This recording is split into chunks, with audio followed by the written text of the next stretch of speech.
Hey everybody, it's Hussein Kabani, your favorite broker. You know what? We've got a lot of inquiries about investment properties. So I wanted to do a quick video about investing in real estate. Obviously, if you guys have been watching and following me, you know I'm a huge fan of it. I don't think I have a ton of properties, but I'm trying to get there as well. There are a couple of things I want to kind of go over. One of the things is, and it's going to be very simple, really good investment properties, they are not out there like single family residential homes. So if you want a duplex, a triplex, these type of units, they are kind of expensive. So we are starting to go outside of like our bubble over here to try to get these type of properties, and they're not easy to find, okay? So they are very rare that they come to the market. So we have to be very patient if we're trying to get one of these things. The easier thing to do is get a single family residential home, maybe rent out the top and the basement separately, and you got your 2 units right there. Obviously there's complications that come with that about, splitting the utilities and upstairs and downstairs, tenant managing them, but that is a simpler way to kind of go. But if you are looking for like completely independent, 3-4 units, then it is a little bit more rare to come on the market, and you got to be very ready to go when they do come on the market. Got people that have been waiting for 1, 2, 3, 4 months before they find something like this that comes up onto the market. The other thing also is that from a financial perspective, you got to remember that a lot of these properties, for it to make kind of sense to you in a numbers perspective, for the most part, you're going to have to be putting down 20%. When you put down 20% on these properties, what's going to happen is that either you're going to be out of pocket a little bit, maybe you won't be out of pocket at all, you'll break even, or maybe you'll have a slight bit of positive cash flow, probably just enough to keep in the bank so you don't get charged banking fees, but it's not going to be anything crazy for the most part. I had some people approach me and basically wanting to do investment properties with 5% down. Now, maybe they want to kind of just get the property right now with the 5% down payment. They're not quite ready to move into it, but they do have a plan to move into it. Whatever their reason is, I've ran a bunch of numbers on it, and we're going to show you this example as well. But basically, we ran like 4 properties, okay? We're going to blur out the addresses because the address is not important, but I wanted you guys to take a look at, how much these properties cost, how much your 5% is, how much your closing cost is,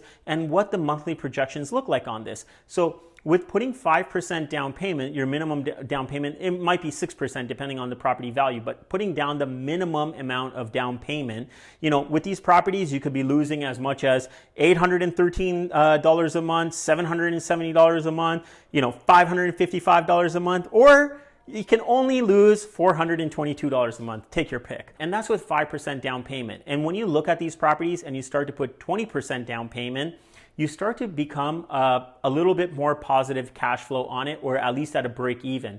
So that's 20% down payment. And what that also allows you to do with the 20% down payment, it allows you to extend your amortization. So if you're putting less than 20% down payment, you have to assume that the calculation is going to be based on you paying off that entire mortgage in 25 years. So your payments are higher compared to if you had 30 years to pay off this house, your payments would be a little bit lower, your mortgage payments. So when you put 20% or more down payment, you can actually choose to go on a 30-year amortization. So which basically allows you to amortize that property for 5 more years, which overall brings down your payment. So this is a way that you can kind of become a little bit more positive cash flow. It makes a little bit more sense for you.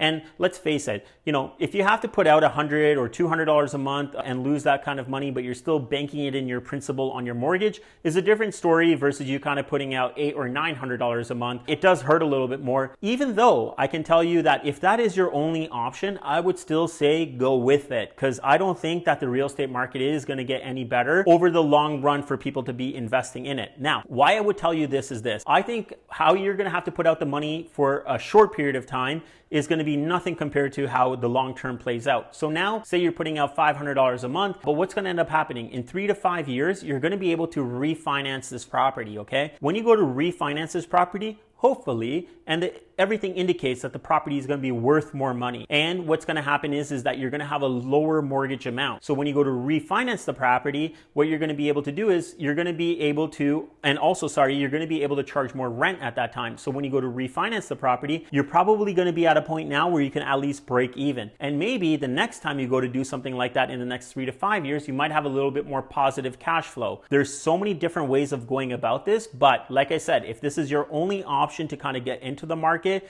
and you got to take a little bit of a hit every month for the next 3 to 5 years, I think that there's ways that we could work out the numbers and kind of just see if it makes sense for you. But I would say at a high level, it's probably going to be worth it. If you guys want to chat about this and go over some of the numbers and go over the calculations that I'm sharing with you guys, I'd be more than happy to get onto a Zoom call with you. My only condition is you got to like my video, you got to share it with somebody. Follow me on Instagram, on Facebook, not just to kind of forward it, but I think that when you do follow me, you guys are going to be getting value. We are trying to drop good advice and good hints for you guys that are all following us. And that way I'll do a Zoom call with you guys. All right. So until next time, remember one thing, guys, get Kabani, get sold. Sell it, sell it, sell it, sell it, sell it, sold.